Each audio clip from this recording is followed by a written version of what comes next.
जय श्री राम। अयोध्या कांड का 48वां सर्ग। नगर निवासिनी स्त्रियों का विलाप करना। इस प्रकार जो विषादग्रस्त, अत्यंत पीड़ित, शोकमग्न तथा प्राण त्याग देने की इच्छा से युक्त हो नेत्रों से आंसू बहा रहे थे, श्री रामचंद्र जी के साथ जाकर भी जो उन्हें लिए बिना लौट आए थे और इसलिए जिनका चित्त ठिकाने नहीं था, उन नगर निवासियों की ऐसी दशा हो रही थी मानो उनके प्राण निकल गए हों। वे सब अपने अपने घर में आकर पत्नी और पुत्रों से घिरे हुए आंसू बहाने लगे। उनके मुख अश्रुधारा से आच्छादित थे। उनके शरीर का हर्ष का कोई चिन्ह दिखाई नहीं देता था। मन में भी आनंद का अभाव ही था। वैश्यों ने अपनी दुकानें नहीं खोली। क्रय विक्रय की वस्तुएं बाजारों में फैलाए जाने पर भी उनकी शोभा नहीं हुई। उन्हें लेने के लिए ग्राहक नहीं आए। उस दिन गृहस्थों के घर में चूल्हे नहीं जले, रसोई नहीं बनी। खोई हुई वस्तु मिले जाने पर भी किसी को प्रसन्नता नहीं हुई। विपुल धनराशि प्राप्त हो जाने पर भी किसी ने उसका अभिनंदन नहीं किया। जिसने प्रथम बार पुत्र को जन्म दिया था वह माता भी आनंदित नहीं हुई। प्रत्येक घर की स्त्रियां अपने पतियों को श्री राम के बिना ही लौट कर आए देख रो पड़ी और दुख से आतुर हो कठोर वचनों द्वारा उन्हें कोसने लगी, मानो महावत अंकुशों से हाथियों को मार रहे हों। वे बोली, जो लोग श्री राम को नहीं देखते उन्हें घर द्वार, स्त्री पुत्र, धन दौलत और सुख भोगों से क्या प्रयोजन है। संसार में एकमात्र लक्ष्मण ही सत्य पुरुष हैं जो सीता के साथ श्री राम की सेवा करने के लिए उनके पीछे पीछे वन में जा रहे हैं। उन नदियों, कमल मंडित कांवड़ियों तथा सरोवरों ने अवश्य ही बहुत पुण्य किया होगा, जिनके पवित्र जल में स्नान करके श्री रामचंद्र जी आगे जाएंगे। जिनमें रमणीय वलियां शोभा पाती हैं, वे सुंदर वन श्रेणियाँ, बड़े कछार वाली नदियाँ और शिखरों से संपन्न पर्वत श्री राम की शोभा बढ़ाएंगे।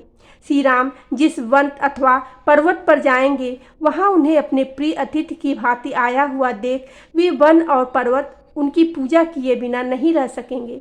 विचित्र फूलों के मुकुट पहने और बहुत सी मंजरियां धारण किए भ्रमरों से सुशोभित वृक्ष वन में श्री रामचंद्र जी की अपनी शोभा दिखाएंगे। वहाँ के पर्वत अपने यहाँ पधारे हुए श्री राम को अत्यंत आदर के कारण असमय में भी उत्तम उत्तम फल फूल दिखाएंगे।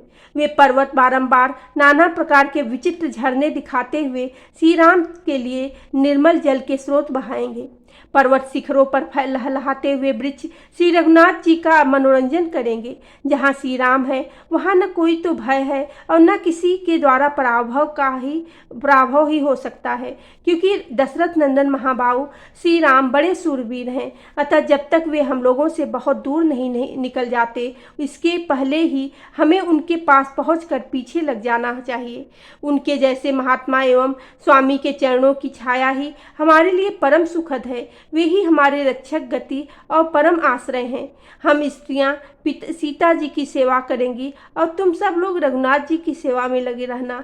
इस प्रकार पूर्ववासियों की स्त्रियां दुख से आतुर हो अपने पतियों से उपयुक्त बातें कहने लगीं। वे पुनः बोली, वन में श्री रामचंद्र जी आप लोगों का योगक्षेम सिद्ध करेंगे और सीता जी हम नारियों के योगक्षेम का निर्वाह करेंगी। यहाँ का निवास प्रीति और प्रतीत से रहित है। यहाँ के सब लोग श्री राम के लिए उत्कंठित रहते हैं।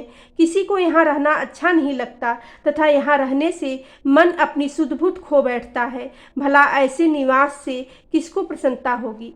यदि इस राज्य पर कैकेयी का अधिकार हो गया तो यह अनाथ सा हो जाएगा। इसमें धर्म की मर्यादा नहीं रहने पाएगी। ऐसे राज्य में तो हमें जीवित रहने की ही आवश्यकता ही नहीं पड़ती। फिर यहाँ धन और पुत्रों से क्या लेना है।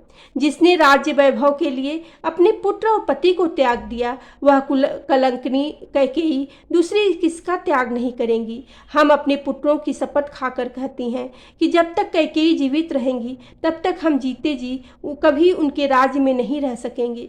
भले ही यहाँ हमारा पालन पोषण हो रहा है, फिर भी हम यहाँ रहना नहीं चाहते हैं। जिस निर्दय स्वभाव वाली नारी ने महाराज के पुत्र को राज्य से बाहर निकलवा दिया, उस अधर्म परायण दुराचरी कैकेयी के अधिकार में रहकर कौन सुखपूर्वक जीवन व्यतीत कर सकता है। कैकेयी के कारण यह सारा राज्य अनाथ एवं यज्ञ रहित होकर उपद्रव का केंद्र बन गया है। अतः एक दिन सबका विनाश हो जाएगा। श्री रामचंद्र जी के वनवासी हो जाने पर महाराज दशरथ जीवित नहीं रहेंगे। साथ ही यह भी स्पष्ट है कि राजा दशरथ के मृत्यु के पश्चात इस राज्य का लोप हो जाएगा।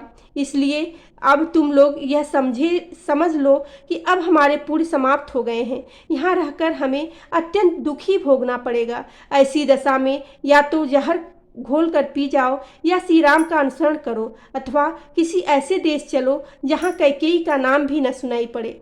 झूठे वर की कल्पना करके पत्नी लक्ष्मण के साथ श्री राम को देश निकाला दे दिया गया और हमें भरत के साथ बांध दिया गया।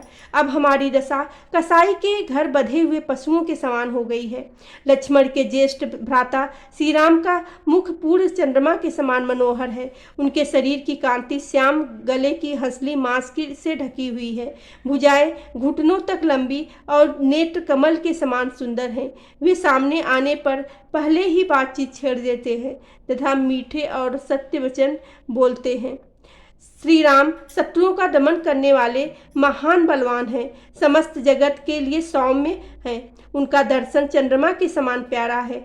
निश्चय ही मतवाले गजरात के समान पराक्रमी पुरुष सिंह महारथी श्री राम भूतल पर विचरते हुए वनस्थलियों की शोभा बढ़ाएंगे। नगर में नागरिकों की स्त्रियां इस प्रकार विलाप करती हुई दुख से संतप्त हो इस तरह जोर जोर से रोने लगी मानो उन पर मृत्यु का भय आ गया हो। अपने अपने घरों में श्री राम के लिए स्त्रियां इस प्रकार दिन भर विलाप करती रहीं। धीरे धीरे सूर्यदेव अस्ताचल को चले गए और रात हो गई। उस समय किसी के घर में अग्निहोत्र के लिए भी आग नहीं जली, स्वाध्याय और कथा वार्ता भी नहीं हुई। सारा अयोध्यापुरी अंधकार से पुती हुई सी दिखाई प्रतीत होने लगी। बनियों की दुकानें बंद होने के कारण वहां चहल पहल नहीं थी। सारी पुरी की हंसी खुशी छिन गई थी। श्री राम रूपी आश्रय से रहित अयोध्या नगरी जिसके तारे छिप गए हों उस आकाश के समान श्रीहीन जान पड़ती थी। उस समय नगर वासिनी स्त्रियां श्री राम के लिए इस तरह शोकातुर हो रही थीं मानो उनके सगे बेटे या भाई को देश निकाला दे दिया गया हो।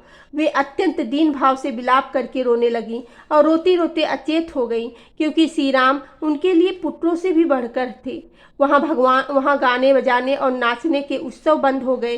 सबका उत्साह जाता रहा। बाजार की दुकानें नहीं खुली। इन सब कारणों से उस समय अयोध्या नगरी जलहीन समुद्र के समान सुनसान लग रही थी।